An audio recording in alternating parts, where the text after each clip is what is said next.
আসসালামু আলাইকুম। মাকে ছেলে কুপিয়ে হত্যা করেছে চট্টগ্রামে, সেই খবরটি জানা গেল। এবং ছেলেটি কলেজের ছাত্র ছিল। ছেলেটি যে টাকা না দেওয়ার কারণে ছেলেটিকে প্রতিদিন টাকা দিয়েছিল মা।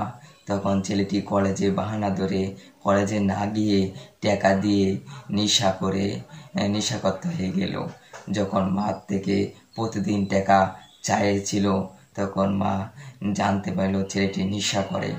ছেলেটি যখন টাকা নেয় মা যখন টাকা না দেয় ছেলেটি মাকে অনেক ঝগড়া রাখলো।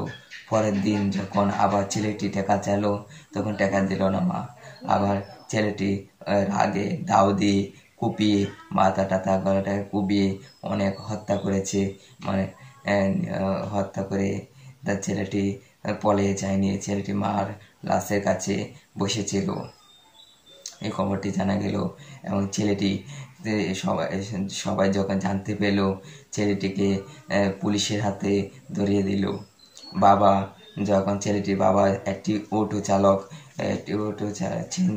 সিএনজি চালিয়ে এসে ছেলেটির বাবা জানতে পারলো তা ছেলেটি নিজের মাকে হত্যা করেছে।